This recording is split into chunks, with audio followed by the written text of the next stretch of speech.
Hello friends, good morning. कैसे हो? I hope आप सभी बेहतर होंगे और मेरी क्लास में आप सभी का बहुत बहुत स्वागत है। यहाँ पर हम सीटेट के लिए प्रिपरेशन कर रहे हैं और खासकर सीटेट में एसएसटी सब्जेक्ट के लिए प्रिपरेशन कर रहे हैं। हमने पहले भी बहुत सारे सेट्स को कंप्लीट किया है और इस वीडियो में हम एक नई सेट के साथ आए हैं। चलिए टाइम को वेस्ट न करते हुए वीडियो को स्टार्ट करते हैं। Question number 31। भारत में अधिकतर वर्षा मानसूनी पवनों से होती है। रीजन, भारत उष्णकटिबंध में अवस्थित है। इसका जो राइट आंसर होगा वो होगा ऑप्शन नंबर 3। ए और आर दोनों सही हैं तथा आर ए की सही व्याख्या करता है। इस क्वेश्चन में आपको एक स्टेटमेंट दिया गया है और दूसरा उसका रीजन दिया गया है। अगर रीजन स्टेटमेंट से बिल्कुल फिट होता है, बिल्कुल करेक्ट होता है, तो इसका मतलब इसका ऑप्शन नंबर 3 करेक्ट आंसर है। और इसी तरह से आप इस तरह के क्वेश्चन को बना सकते हैं। नेक्स्ट, निम्नलिखित में से कौन सा कथन उल्का पिंड के बारे में सही है? And the right answer is option number 1। ये सूर्य के चारों ओर चक्कर लगाने वाले पत्थरों के छोटे छोटे टुकड़े हैं। नेक्स्ट, निम्न में कौन सा महासागर बेरिंग जल संधि द्वारा प्रशांत महासागर से जुड़ा है? And the right answer is option number 3 Antarctic महासागर। नेक्स्ट, नीचे दिए गए लक्षणों के आधार पर वनस्पति की पहचान करें। ये जो 4 है वो लक्षण है और इसमें से वनस्पति की पहचान करना है। ये वनस्पति खारे पानी में जीवित रह सकती है। ये अंडमान और निकोबार के द्वीप समूह में पाए जाते हैं। सुंदरी इस प्रकार की वनस्पति की महत्वपूर्ण प्रजाति है उष्णकटिबंधीय। तो इसका जो ऑप्शन है वो ये दोनों आपको दिख रहा है। And the next 2 option is, तो आपने चारों ऑप्शन देख लिया और इसका जो करेक्ट आंसर है वो है मैंग्रोव 1। नेक्स्ट, जलवायु के बारे में दिए गए कथन ए और बी पर विचार करें तथा सही उत्तर का चयन करें। यहाँ पर आपको स्टेटमेंट ए दिया गया है और स्टेटमेंट बी दिया गया है। किसी स्थान पर अनेक वर्षों में मापी गई मौसम की औसत दशा को जलवायु कहते हैं। ठीक है, किसी स्थान की जलवायु सिर्फ उसकी समुद्र से दूरी तथा उच्चावच पर निर्भर करती है। इसका जो राइट आंसर होगा वो होगा ऑप्शन नंबर 1। ए सही है परंतु बी गलत है। नेक्स्ट, वर्षा और कोहरा जैसी घटनाएं वायुमंडल की किस परत के अंदर होती है? And the right answer is option number 1 क्षोभ मंडल। नेक्स्ट, आग्नेय शेल के बारे में कथन ए बी सी पर विचार करें तथा सही उत्तर का चयन करें। And the right answer is option number 1 B और सी सही है तथा ए गलत है। नेक्स्ट, लद्दाख के बारे में निम्नलिखित में से कौन सा कथन गलत है? The right answer is option number 1। इसके दक्षिण में काराकोरम पर्वत श्रेणियां तथा उत्तर में जास्कर पर्वत स्थित है। नेक्स्ट, स्वर्ण चतुर्भुज महामार्ग निम्न में किसको जोड़ता है? And the right answer is option number 1 Delhi, Mumbai, Chennai, Kolkata. Next, तरंगे तब पैदा होती है जब number 1 is the correct answer समुद्री सतह पर पवन बहती है। नेक्स्ट, धात्विक खनिज के बारे में निम्नलिखित कथन ए और बी पर विचार करें, सही उत्तर का चयन करें। सभी धात्विक खनिज अलौह खनिज है। अभ्रक एक धात्विक खनिज का उदाहरण है। And the right answer is option number 4। ए और बी दोनों गलत है। नेक्स्ट, निम्नलिखित में कौन सा कृषि आधारित उद्योग नहीं है? And the right answer is option number 3 मत्स्य तेल निर्माण उद्योग। नेक्स्ट, निम्नलिखित में से कौन सा ऊर्जा का परंपरागत स्रोत है? And the right answer is option number 1 परमाणु ऊर्जा। नेक्स्ट, पेट्रोलियम और प्राकृतिक गैस जो धरातल के बहुत नीचे पाए जाते हैं का निष्कर्षण किस विधि से होता है? And the right answer is option number 2 प्रवेधन। नेक्स्ट, हजारों साल पहले लोगों ने रेशम मार्ग सिल्क रूट की यात्रा किस माध्यम से की थी? And right answer is option number 1 A B और सी यानी पैदल, घोड़े की सवारी और ऊंट की सवारी से। नेक्स्ट, शहरीकरण के संदर्भ में दोनों कथनों को पढ़े। स्टेटमेंट ए दिया गया है और स्टेटमेंट बी दिया गया है और ये शहरीकरण के बारे में स्टेटमेंट है। इसे पढ़ने के बाद इसका जो राइट आंसर है वो निकालना है और आंसर हो जाएगा ऑप्शन नंबर 2 केवल बी सही है। आप स्टेटमेंट को पढ़ लेंगे। एंड द नेक्स्ट, सही मिलान करें। यहाँ पर 4 ऑप्शन दिए गए हैं और यहाँ पर उसके साथ साथ 4 ऑप्शन और दिए गए हैं और इसको जो है वो सही मिलान करना है। तो सही मिलान जो राइट ऑप्शन हो जाएगा वो हो जाएगा option number 4। Option number 4। Next, नीचे दिए गए कथनों को पढ़ें। भारतीय कपड़ा उद्योग का पतन यूरोपीय और अमेरिकी कपड़ा उद्योग से मिल रही कड़ी प्रतिस्पर्धा के कारण हुआ है। ये ऑप्शन नंबर ए मैंने पढ़ लिया है, बाकी ऑप्शन मैं आपको दिखाती हूँ। ऑप्शन नंबर बी, भारतीय कपड़ा उद्योग का पतन ब्रिटेन में भारत से आने वाले कपड़ों पर भारी सीमा शुल्क थोपे जाने के कारण हुआ। इसका जो राइट आंसर है वो होगा ऑप्शन नंबर 2। ए गलत है परंतु बी सही है। नेक्स्ट, उपनिवेशों में ब्रिटिश अधिकारियों द्वारा चित्र और तस्वीरें बनाई गई ताकि क्यों बनाई गई? इसका जो राइट आंसर होगा वो होगा ऑप्शन नंबर 3। ए और बी दोनों सही है। नेक्स्ट, भारत का संविधान वोट डालने का अधिकार देता है, देकर स्थापित करता है। ऑप्शन नंबर 3 ए और बी दोनों, यानी सामाजिक लोकतंत्र और राजनीतिक लोकतंत्र दोनों। नेक्स्ट, मिलान करें। यहां पर आपको मैच करना है। एक साइड आपको 4 ऑप्शन दिए गए हैं और दूसरी साइड 4 अलग अलग जगह दिए गए हैं और इनका मिलान करना है। इसका जो राइट आंसर हो जाएगा वो हो जाएगा ऑप्शन नंबर 2। नेक्स्ट, मुगल साम्राज्य के दौरान नदी तट बाग डिजाइन में मकबरा एक चबूतरे पर था।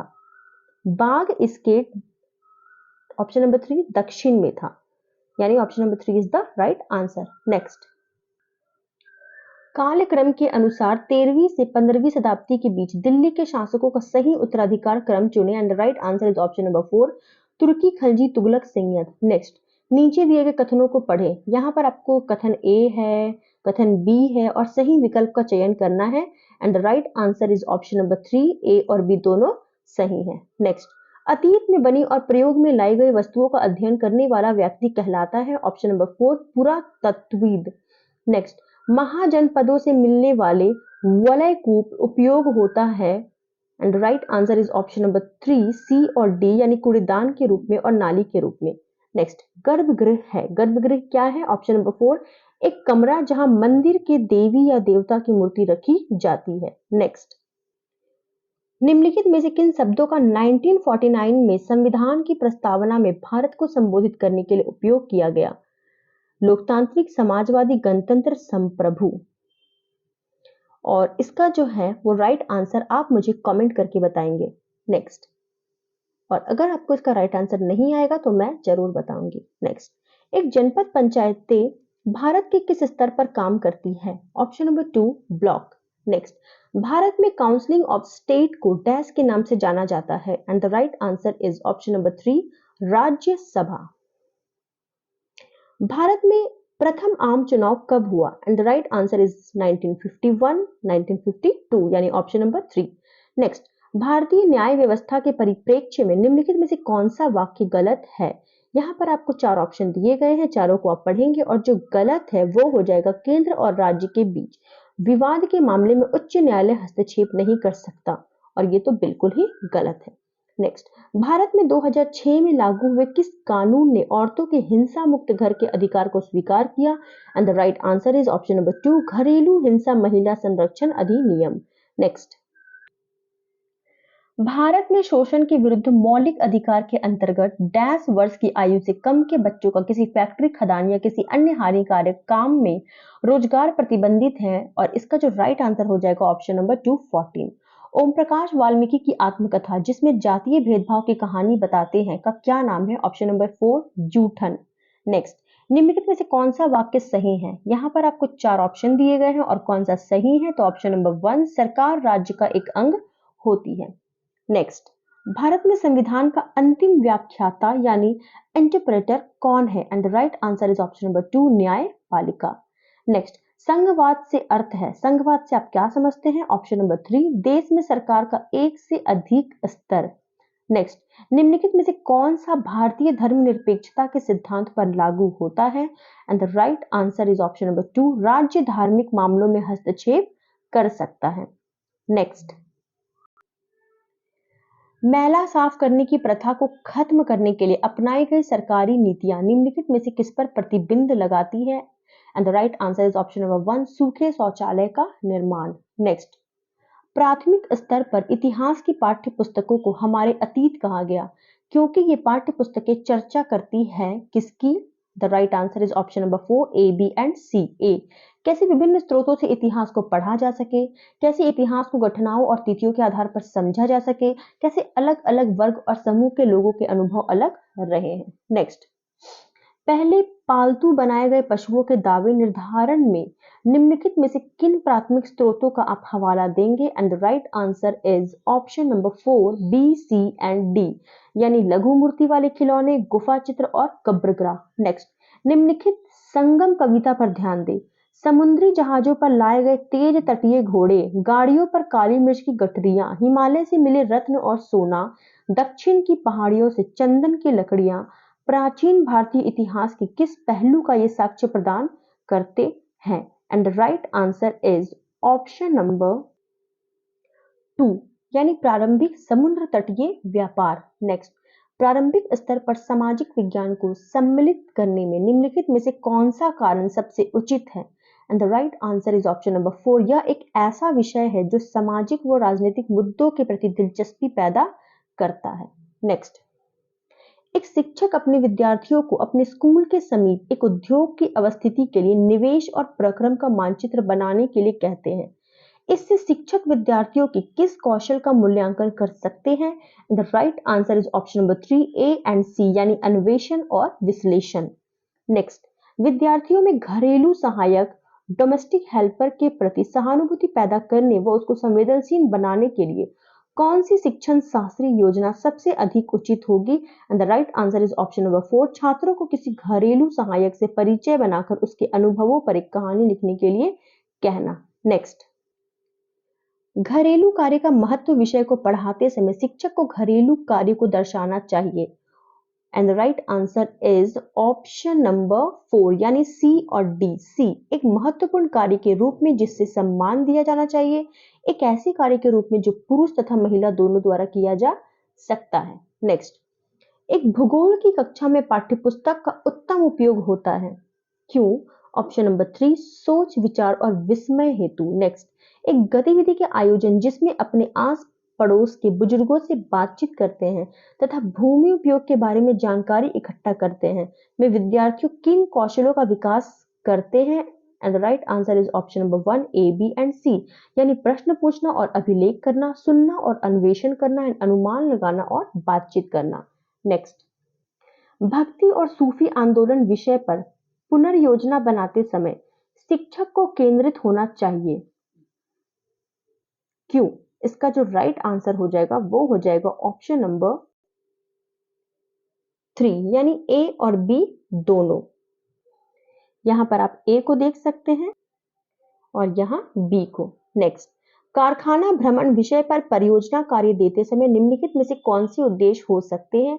And the right answer is option number 3 B और सी, यानी समूह में कार्य करने के कौशल को सीखना, एंड सी, अन्वेषण कौशल को विकसित करना। नेक्स्ट, जाति और जेंडर से जुड़े हुए द्वंद्वात्मक विषयों को सामाजिक विज्ञान की कक्षा में क्या कहते हैं? ऑप्शन नंबर 2, अनिर्णित रखा जाना चाहिए और इन पर विभिन्न आयामों से चर्चा करनी चाहिए। नेक्स्ट, नागरिक शास्त्र से राजनीतिक विज्ञान शब्दावली में बदलाव किस उद्देश्य से किया गया? And the right answer is option number 2 केवल बी, यानी विमर्शी नागरिक विकसित करने के लिए।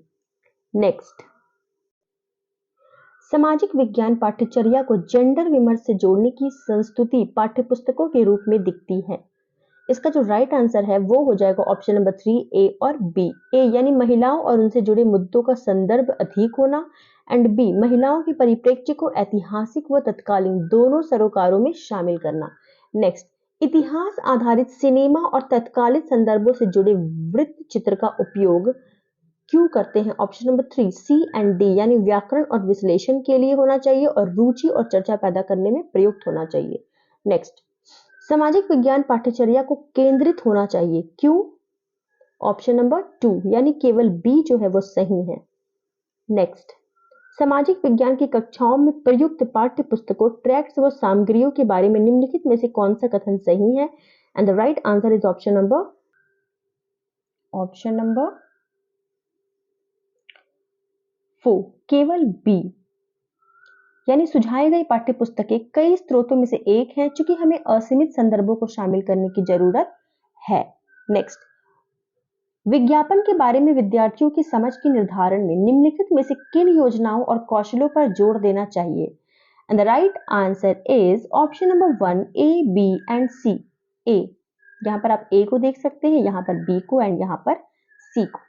नेक्स्ट, मानचित्र विषय पर चर्चा करते समय एक शिक्षक को किन संकल्पनाओं पर केंद्रित होना चाहिए? And the right answer is option number 3 A, C and D, यानी दूरी एवं अनुमाप से नक्शा बनाना, सी यानी दिशा और अवस्थिति, एंड डी चिन्ह और रंग।